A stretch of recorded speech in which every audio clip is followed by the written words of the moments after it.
Muy buenas noches, chicos. Mi nombre es Cristina Espín y seré su docente encargada de las sesiones de negociación internacional, ¿sí? Esta es la primera sesión. De todas formas, ustedes encontrarán las sesiones grabadas en el aula virtual. Les voy a dar un resumen muy rápido de mi carrera profesional. Soy ingeniera en marketing, tengo una maestría en administración de empresas, también en marketing digital y tengo alrededor de 14 años de experiencia en exportación de flores. Entonces tengo bastante experiencia en lo que es negociación internacional, comercio exterior, etcétera, ¿sí? Actualmente he cambiado un poco el rumbo de mi carrera profesional. Tengo una tienda en línea dedicada a productos del hogar, entonces me he especializado bastante en lo que es marketing digital, pero como les digo, por muchísimos años estuve involucrada en el tema de exportación, ¿sí? Entonces, bueno, vamos a empezar con una introducción de lo que es la negociación, ¿sí? Perdón un ratito.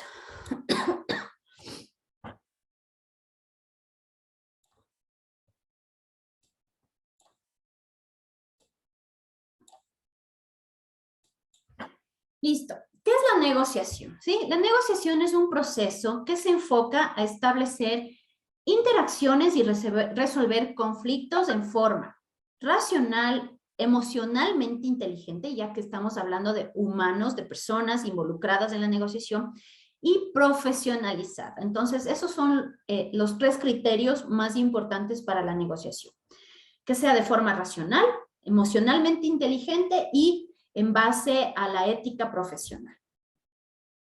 Entre dos o más partes, es una poderosa herramienta que casi todos los actos organizacionales, comerciales, políticos, gubernamentales, familiares, etcétera, utilizan para resolución de conflictos, como habíamos visto, o para llegar a acuerdos. Por ello, es importante que comprendamos, ¿sí?, cuáles son las mejores posibilidades para desenvolverse dentro del campo de la negociación, ¿sí? Y en este caso, obviamente, lo que es la negociación internacional. Ingeniera, muy buenas noches. Le saluda Fabián. Fabián, ¿qué tal? Buenas noches, dime. Una consulta. ¿Está compartiendo la clase o...? No, no estoy compartiendo, Ya. Fabián, tranquilo. Sí, Ya sí. listo. Gracias, disculpe. Ok, no te preocupes. Listo. El conflicto, sí, ya que estamos hablando de que en la negociación, la idea principal de una negociación es resolver un conflicto, sí, o llegar a un acuerdo. El conflicto, pues, ya que hablamos de diferentes culturas, personalidades, formas de actuar, de percepción, etcétera, entre los seres humanos, pues es parte natural de la vida, ¿sí? Entonces, desde que el hombre apareció en la Tierra, ha enfrentado el conflicto y ha ideado formas de solución. Desde las formas más primitivas, obviamente, hasta las más elaboradas en los tiempos actuales, ¿sí? Una de las más elaboradas, obviamente, es la negociación.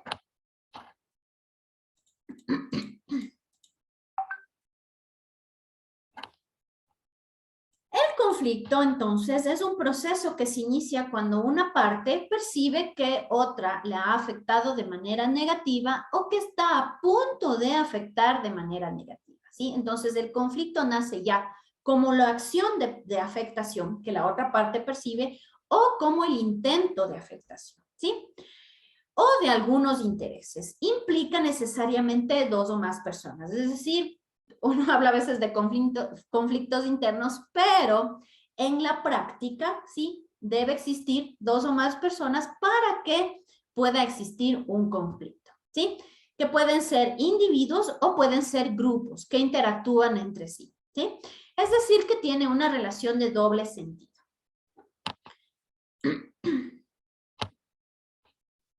Condiciones para que exista un conflicto. ¿Y por qué estamos analizando el conflicto? Pues porque es una de las razones para que exista una negociación.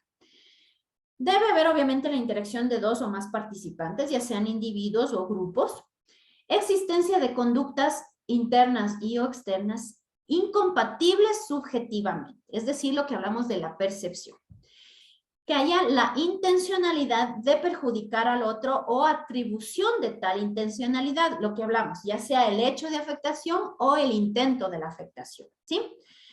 Y la utilización directa o indirecta del poder y la ineficiencia normativa que permite su transgresión.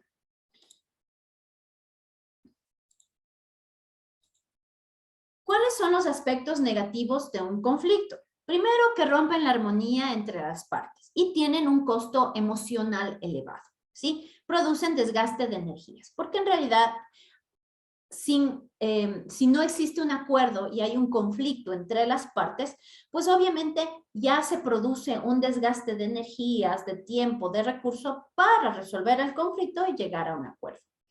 Reducen la comunicación, esta se va haciendo más insegura, tiende a distorsionarse e incluso las palabras empiezan a cobrar otro sentido dependiendo de la percepción de las partes.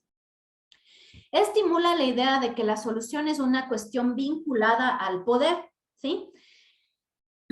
Y puede provocar hostilidad y resentimiento entre las partes, juicios erróneos sobre el otro, percepciones, como habíamos dicho, sí, entonces ya existe un momento de tensión dentro de la negociación. Pero también un conflicto puede tener aspectos positivos, ¿sí? El uno es que puede potencializar el cambio y la mejora, ¿sí? Entonces, por ejemplo, en una negociación, si es que hay un conflicto, ¿sí? Puede existir una potencialización del cambio y con este cambio puede haber la mejora de un acuerdo, etc. Bueno, también aumenta, ¿sí? La capacidad de comunicación entre las partes. Enmarcan un grupo frente a otro, contribuyendo así la cohesión interna de los grupos enfrentados, ¿sí? Lo que proporciona creatividad e incluso la producción de nuevas ideas y propuestas para la resolución del conflicto. Fuerzan a expresar argumentos y puntos de vista más elaborados. Entonces, en un conflicto, ¿sí? Para poder llegar a un acuerdo, uno debe presentar argumentos y puntos de vista bien evaluados, bien elaborados, ¿sí? Entonces, todo es un conjunto de aspectos que al final buscan la resolución de un conflicto. Dentro del conflicto, ¿sí? Que es parte, como habíamos visto, de la negociación, existen niveles de conflicto. Tenemos el intrapersonal, que lo experimenta una persona consigo misma, y la interpersonal, que es la que se experimenta con dos o más personas. ¿Qué es la tensión? Es la energía empleada por las personas o grupos para enfrentarse o llegar a acuerdos. ¿Sí? Entonces, generalmente, antes de un acuerdo, existen momentos de tensión.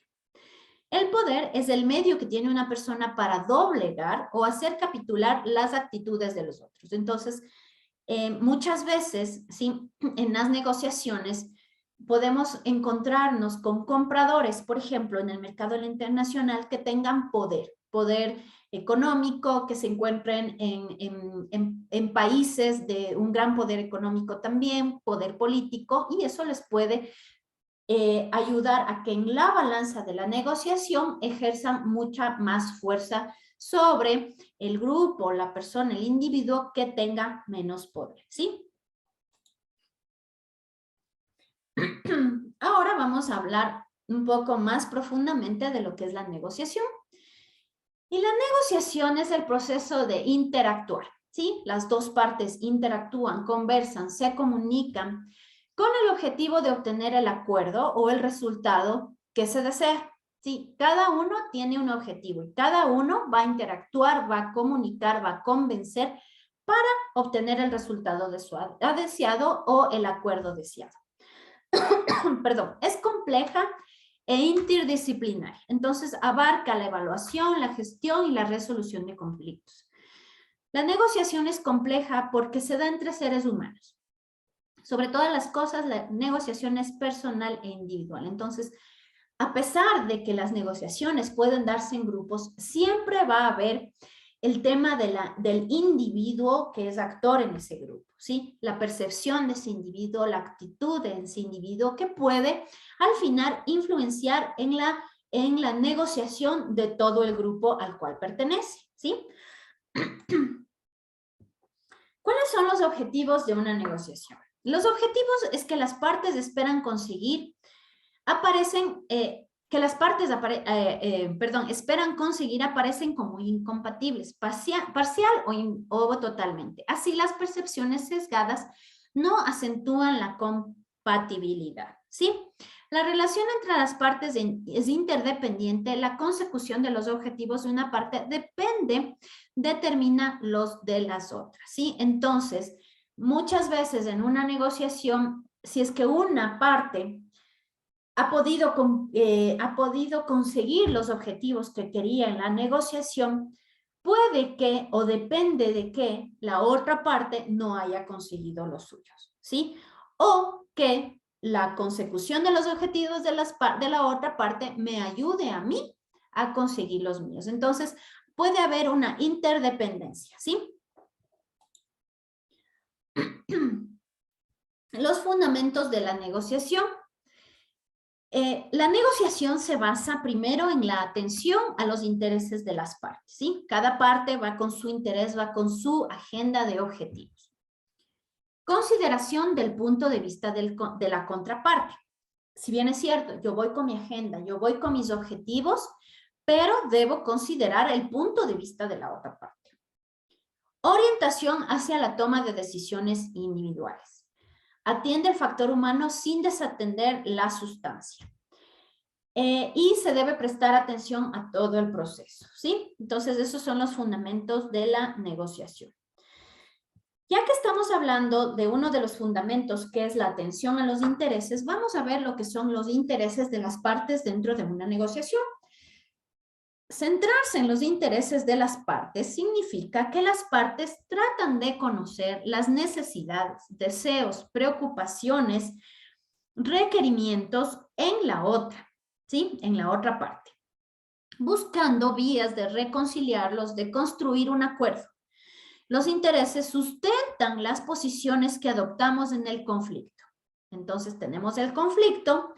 La negociación nos va a ayudar a ¿qué? A centrarnos en los intereses de cada parte para que haya una resolución y haya un acuerdo, ¿sí?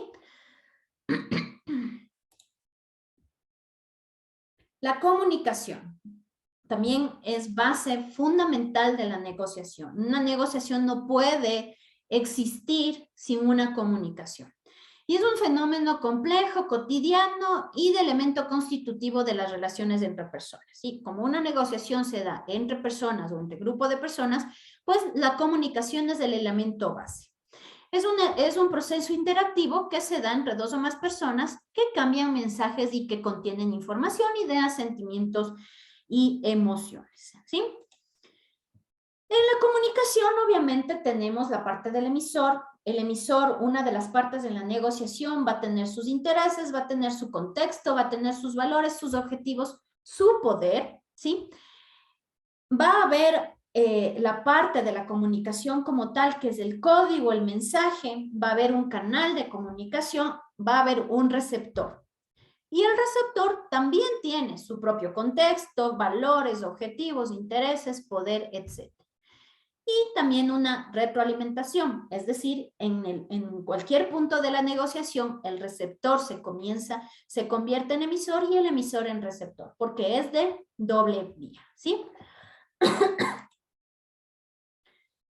Bueno, lo de los canales de comunicación no vamos a ver porque eso es algo muy básico. Listo, entonces eso es como la introducción de la negociación. En una negociación tenemos las partes, tenemos los intereses, tenemos el conflicto, ¿sí? Tenemos el poder, tenemos la tensión. Entonces, lo que vamos a continuar revisando ya es un tema mucho más amplio, que es ya la negociación internacional, ¿sí?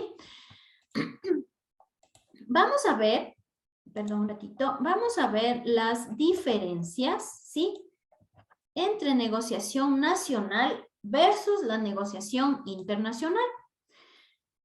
La negociación internacional es más compleja que la que se realiza entre empresas, entre individuos del mismo país o de la misma región o de la localidad, ¿sí? ¿Por qué? Porque existen diferencias que son significativas, ¿sí?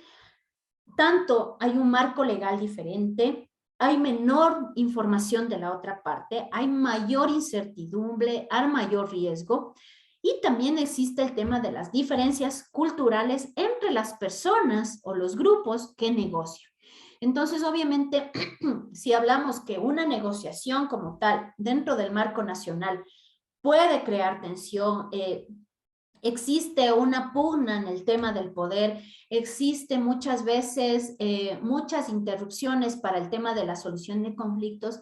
En el tema internacional, pues ya aparte de todo lo que ya forma parte de una negociación, pues existen otros términos que son ya, otros elementos que son ya aún más determinantes para la dificultad de una negociación internacional. Y hablamos ya del tema también cultural, del tema del conocimiento legal del otro país, ¿sí? Del tema de la información que se tenga de las empresas o de las personas en otros países. Vamos a hablar un poco más profundamente de todo lo que hace la diferencia, ¿sí? Entre la negociación nacional y la internacional. Entonces vamos a ver, por ejemplo, lo que es el marco legal.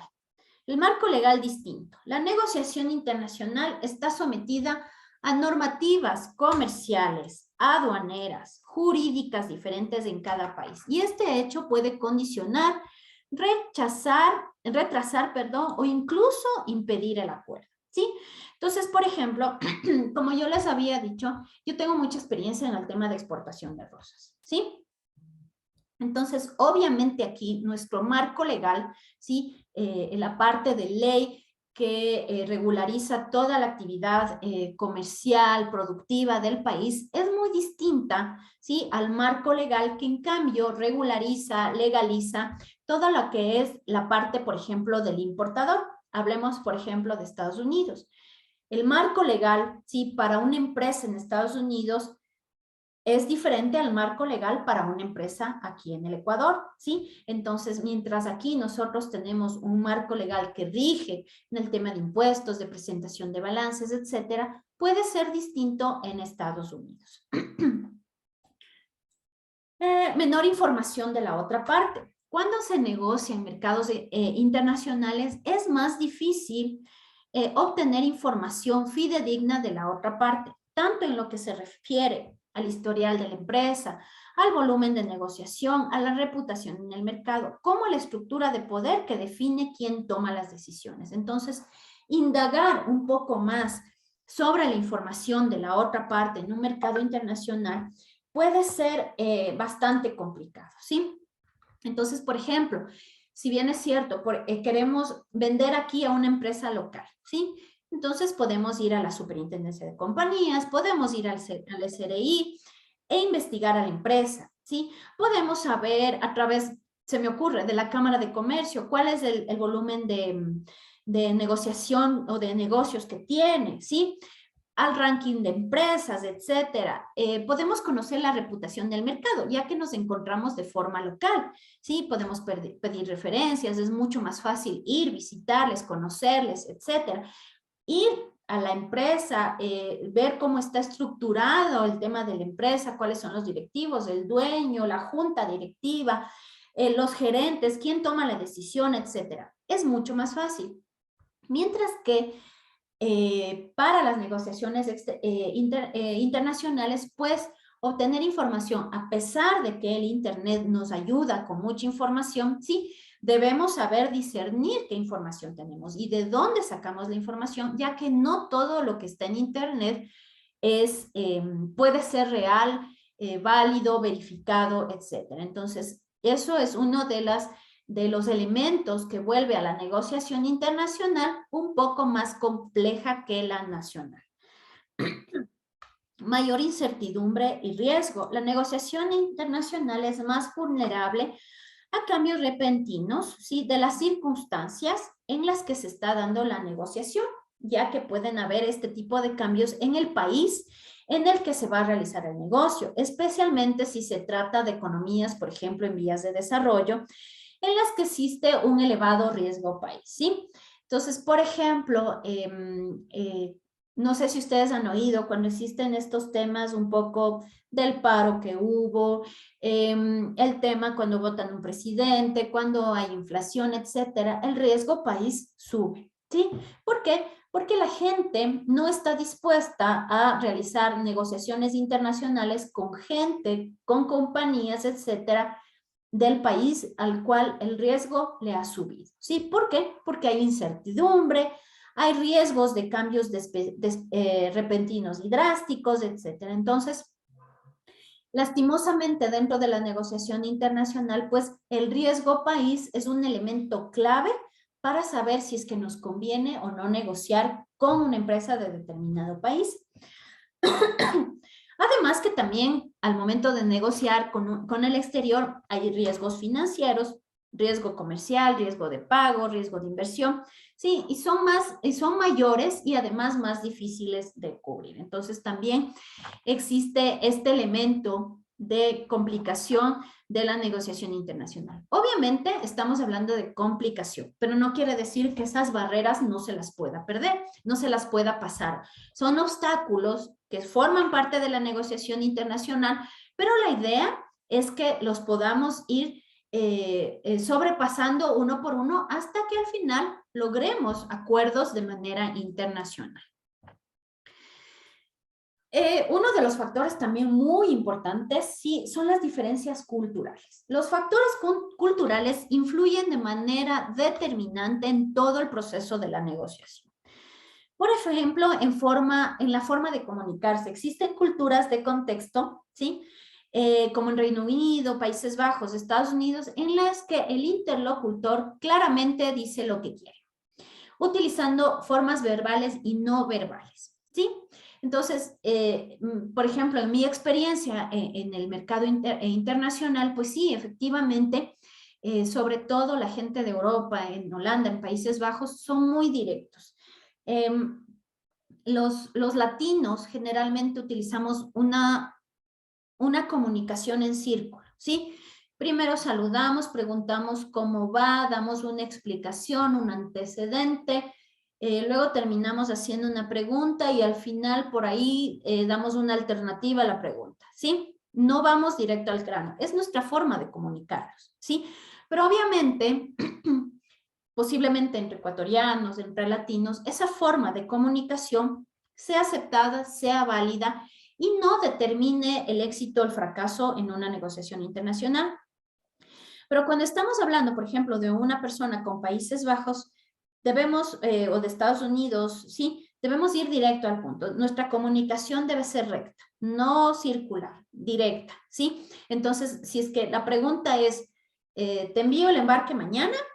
Debe ser así la pregunta. No darnos círculo y diciendo, mira, la condición climática en el país es esta y las aerolíneas presentan un retraso de esto. Por eso quiero saber si quieres que te envíe el embarque mañana o consideres la próxima semana, pero también te dejo la idea de más bien cancelar tu pedido y enviar en un mes, qué sé yo, ¿sí? No, es gente que quiere conversaciones directas. Entonces, te envío mañana o dime la fecha en que quieres que yo te despache. Punto, ¿sí? Entonces, esos temas de cultura debemos analizar, ¿sí? Incluso la forma de saludar. Por ejemplo, hay clientes que a través de un correo no te saludan y van directamente a la pregunta o te mandan el archivo y listo. Mientras que para nosotros, en nuestra cultura, ¿sí? Latina, pues debe existir el saludo, debe existir la despedida, debe existir el texto indicando, ¿sí? Entonces, hay ciertos factores culturales tan mínimos como tan amplios que nosotros debemos conocer al momento de una negociación internacional. También tenemos lo que es la comunicación no verbal, así como las actitudes, las circunstancias en las que se desarrolla la negociación, ¿sí? Por ejemplo, una circunstancia, ¿sí? En la que se desarrolla una negociación puede ser en la guerra, ¿sí? La guerra entre Ucrania y Rusia, ¿sí? Es una situación, es una circunstancia bastante bastante fuerte, ¿sí? Entonces, eso también hace que la negociación, ¿sí? Se vaya a distorsionar, tenga factores muy determinantes, ¿sí? Mientras que si estamos hablando de un tratado de comercio, no sé, de Ecuador con México, las circunstancias en las que se desarrollan pues son normales, ¿sí? No existen intereses políticos o globales o mundiales que puedan estar influenciando en esa negociación, etcétera. Entonces también ese tipo de diferencias culturales de las circunstancias en ese momento también pueden afectar y las actitudes, ¿sí? Por ejemplo, si ustedes están negociando no virtualmente, sino directamente con personas, por ejemplo, de Japón, ellos pues tienen mucho el tema de la separación física, no debe existir el contacto. En cambio, entre latinos, pues sí existe el tema de la mano, del saludo afectuoso, etcétera. Sí, entonces son todos esos temas o aspectos que debemos tomar en cuenta al momento de la negociación. Dentro de lo que son las negociaciones internacionales, pues tenemos algunos temas, ¿sí? En los cuales podemos utilizar la negociación internacional como tal. La más básica y es la que nos compete generalmente a empresarios, pues es la compra-venta internacional, ¿sí? Entonces, en este tipo de negociaciones internacionales, pues se va llegando a acuerdos sobre el tipo y la gama de productos, sobre la calidad, sobre la cantidad, ¿sí? Entonces, por ejemplo, digamos que yo tengo una fábrica y el mínimo que yo necesito para exportar son 1000 unidades de un producto, pero el importador me dice, sabes que yo no te puedo llevar 1000, te puedo llevar 500. Ok, pues vamos a negociar, entonces está bien, te puedo dar los 500, pero el precio va a ser otro, o las condiciones de calidad van a ser otras, etcétera. Condiciones de entrega, en lo que es comercio exterior, no sé si ustedes ya vieron, bueno, tenemos el tema de los Incoterms, que define cuál es la responsabilidad tanto de la entrega del producto, del seguro, del transporte, que tiene tanto el comprador como el vendedor. Entonces, las condiciones de entrega se van a establecer dentro de este Incoterm. Entonces, también vamos a tener una negociación, ¿sí?, de cuál va a ser la responsabilidad del vendedor y del comprador en esos temas. El precio, obviamente, es un tema que es uno de los principales temas que se topan en la negociación. Las condiciones y medios de pago, ¿sí? Entonces, por una parte, el exportador quiere un prepago total, por otra parte, el importador quiere pagar cuando reciba la mercadería, pues en la negociación internacional se puede llegar a un acuerdo y decir, mira, te pago el 50% previo a la entrega y el 50% cuando llegues, o a través de una carta de crédito por un banco, con un cheque certificado de tal banco que tú lo deposites en tu cuenta internacional, etc. Es uno de los temas también a considerar en las negociaciones internacionales. El plazo de entrega también. Por ejemplo, yo digo, puedo producirte las 500 unidades, pero necesito un mes, ¿sí? No, pero es que el comprador dice, no, pero es que yo necesito en una semana. Ok, ¿sabes qué? Te entrego en 3 semanas, pero en lugar de enviarte por barco, te voy a enviar por avión, así te llega más rápido, etcétera. Entonces, ahí vamos haciendo la negociación, de manera que las dos partes cumplan con sus objetivos y hagan cumplir de alguna forma sus intereses, ¿sí?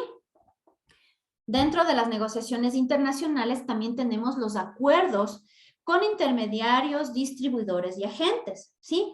Entonces aquí se negocian objetivos comerciales, gamas de productos, área geográfica, exclusividad territorial, ¿sí? Entonces, por ejemplo, yo quiero exportar a Estados Unidos, no sé, Wheaties, ¿sí?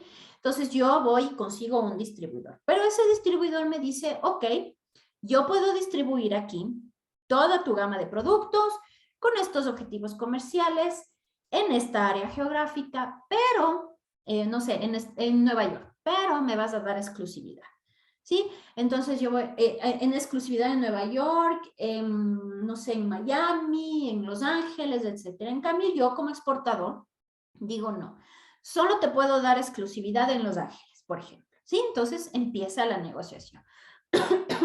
Condiciones de entrega y pago, tal como en el tema de la compra-venta internacional, precios y descuentos. Aquí ya hay un tema de descuentos. ¿Por qué? Porque estamos hablando, por ejemplo, de distribuidores y agentes, que lo que hacen obviamente es ellos trabajar con un margen de utilidad por medio de los descuentos que se hace por el volumen de compras e intercambio de información. Y por último, también tenemos en las negociaciones internacionales las alianzas estratégicas. ¿Y qué se negocia en este aspecto? La delimitación de productos, sectores, mercados y clientes. Entonces, yo no estoy hablando de alguien que me va a comprar, sino de alguien con quien yo voy a tener un acuerdo estratégico para ver qué productos podemos vender conjuntamente, en qué sectores, en qué mercados y a qué clientes. La aportación de capital de cada socio. Entonces, esta alianza estratégica que yo hago con una empresa internacional, ¿sí? Vamos a decir, bueno, yo como productor voy a poner el 70% del capital y tú como distribuidor en el mercado internacional vas a poner el 30%, ¿sí? Valoración de activos, maquinaria, instalaciones, patentes, marcas, técnica, etcétera, ¿sí? Entonces, yo como productor tengo la maquinaria, tengo la infraestructura, tengo las patentes, tengo la marca, ¿sí? Y tú como distribuidor, pues tienes, no sé, la infraestructura de bodegas, de transporte, la logística, etcétera. Composición de los órganos de administración. Bueno, ¿quién va a administrar esta alianza estratégica? Vamos a contratar una persona externa, vamos a tener un representante de cada empresa, etc. Sistema para la toma de decisiones, ¿sí? ¿Cómo se va a operar el tema de las tomas de decisiones? Bueno, si es que una parte tiene 70%, bueno, pues tiene mayor voto, se hará una junta directiva, ¿cómo se van a tomar las decisiones? Nombramiento de puestos directivos, ¿sí? Así como se encarga alguien de la administración, pues bueno, ¿cuáles van a ser los directivos, las personas que van a llevar a cabo esta alianza estratégica? Directivos de marketing, comerciales, de importación, de exportación, de producción, etcétera, ¿sí? Entonces tenemos esos tres aspectos en las negociaciones internacionales. Y permítanme, chicos, que ya se me cerró la sesión y ya no pude abrir. Denme 2 minutitos.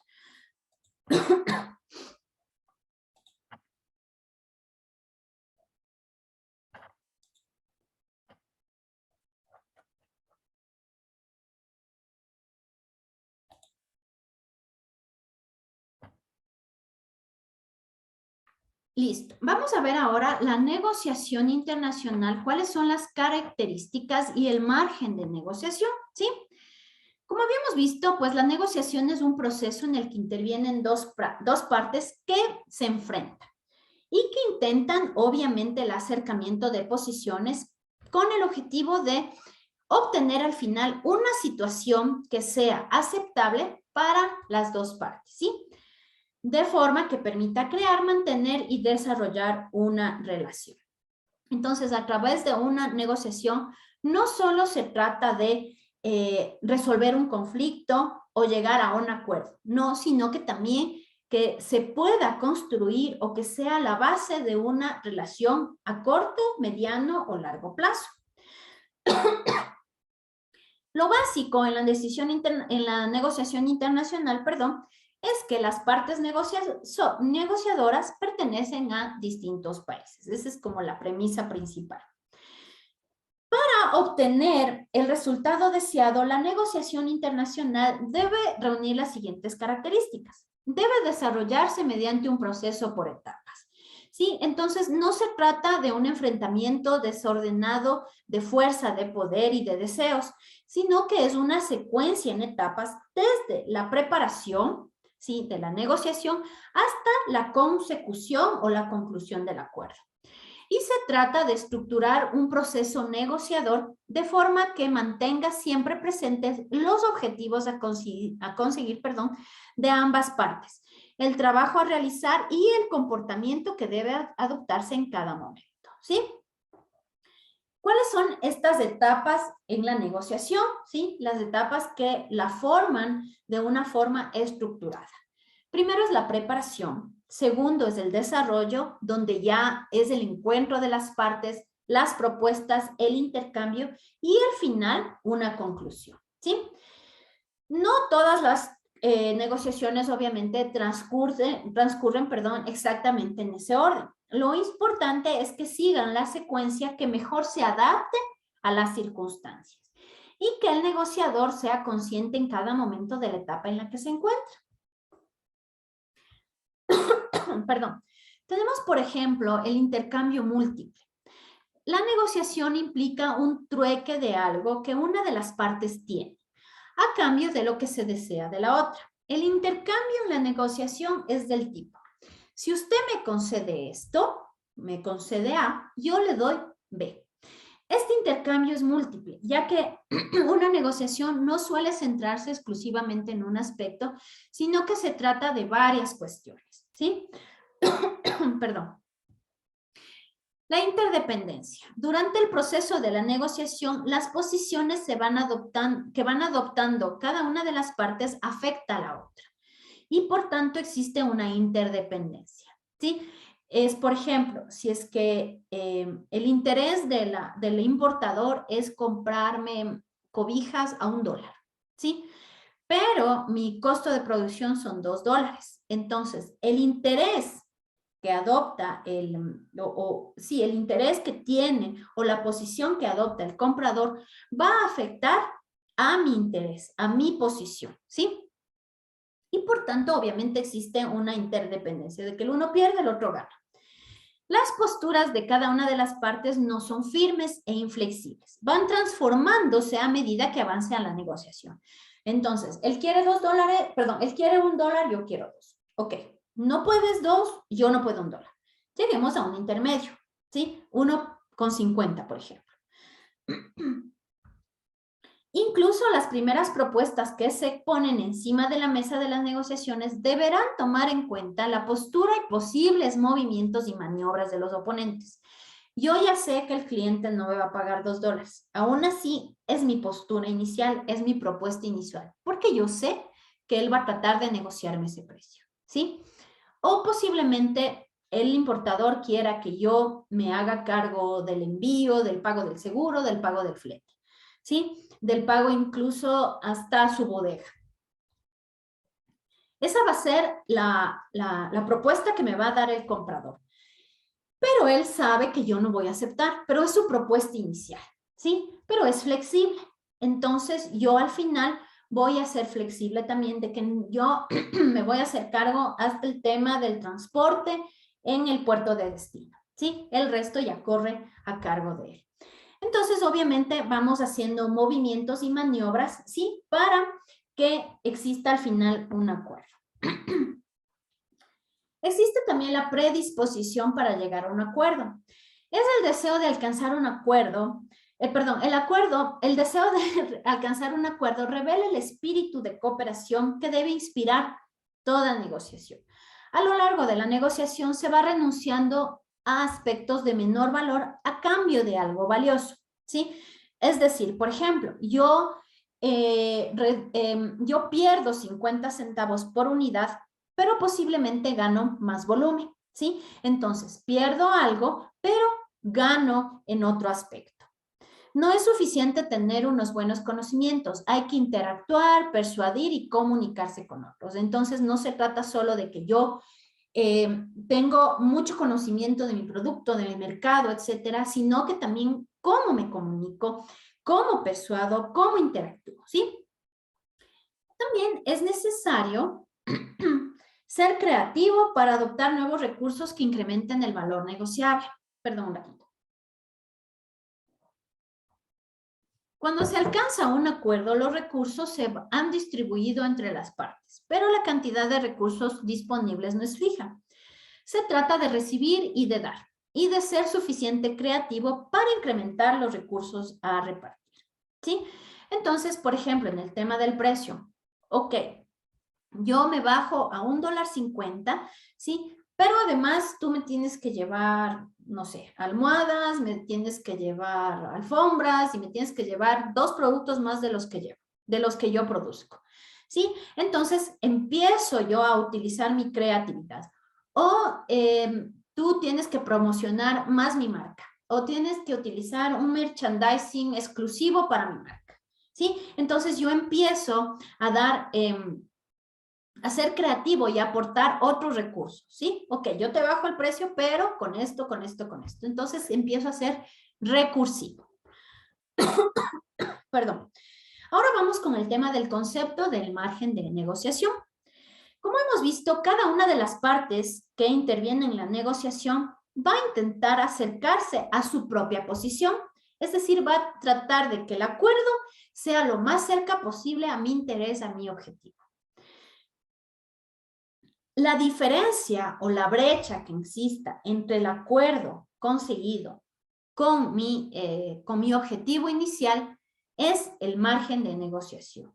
Y este margen está delimitado por la posición común entre las dos partes enfrentadas. Entonces, ¿cuál es mi margen de negociación en el precio? Pues yo establezco que mi margen de negociación está dentro de los 50 centavos. Sí, no puedo irme más allá de eso. O mi margen de negociación es máximo pagar el transporte aéreo. Punto. Más de eso no puedo yo ser flexible en mi negociación. ¿Sí? Por ejemplo, bueno, aquí había puesto un ejemplo, margen de negociación. Listo. Bueno, en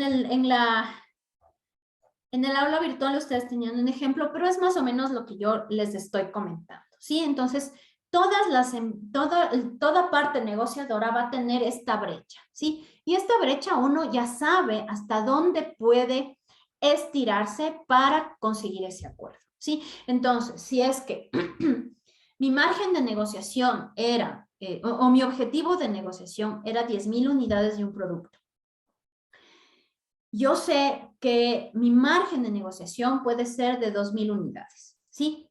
Tanto para arriba como para abajo. Es decir, yo puedo ofrecer 12,000 unidades por mi capacidad productiva o hasta 8,000 por mi economía de escala, ¿sí? Entonces yo tengo 2,000. El acuerdo se va a dar por 9,000. Es decir, que yo estuve con 1,000 y ese fue mi margen de negociación, ¿sí? Entonces yo sé exactamente cuál va a ser la brecha entre lo que consigo y mi objetivo. Listo, chicos, eso es como un poco la parte introductoria de la negociación como tal y la negociación internacional, los aspectos claves de la negociación internacional y obviamente en las siguientes sesiones seguiremos profundizando en el tema de la negociación internacional. No sé si tienen alguna consulta, algún comentario. Ingeniera, yo tengo una consulta Sí, Fabián, dime. sobre el tema de pago de un producto, de una importación. Un ejemplo que le pongo, Ujú, yo quiero comprar a Colombia un ujú. producto de limpieza. ¿La forma de pago, le pago en pesos o en dólares? ¿Cómo sería la forma de pago ahí? ¿O me tengo que hacer una negociación en ese sentido de pago de dólares o en pesos? Verás. Ahí Sí, sí ya. o sea, claro, todo es sujeto a negociación. Ujú. Tú puedes de primera decir, ¿sabes qué? Yo te pago en dólares. Tú debes darte cuenta que ahora la devaluación del peso colombiano es bastante alta. Entonces, a la empresa o persona que te venda, le va a convenir, de hecho, que tú le pagues en dólares. ¿Sí? Entonces, pero ¿qué pasa, por ejemplo, si vas a traer de Europa? Entonces, ahí sí puede haber un conflicto, porque el euro y el dólar están casi ahorita a la par. Entonces, puede haber un tema de que no, yo quiero que me pagues en euros o yo quiero que me pagues en dólares. Pero, por ejemplo, en el tema de Colombia, tú ya tienes un poco de poder en la negociación porque tú tienes la moneda fuerte frente a la moneda que se está devaluando. Ok, listo. Esa era mi pregunta. Gracias. Listo, Fabián. No sé si tienen alguna otra consulta, algún comentario.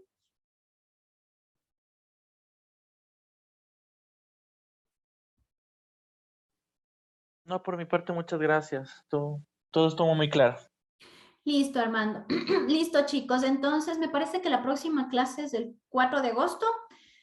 Bueno, de todas maneras, revisen y yo enviaré el video para que revisen cualquier tema de la sesión. ¿Sí? Listo, chicos. Una linda noche y nos vemos en la próxima sesión.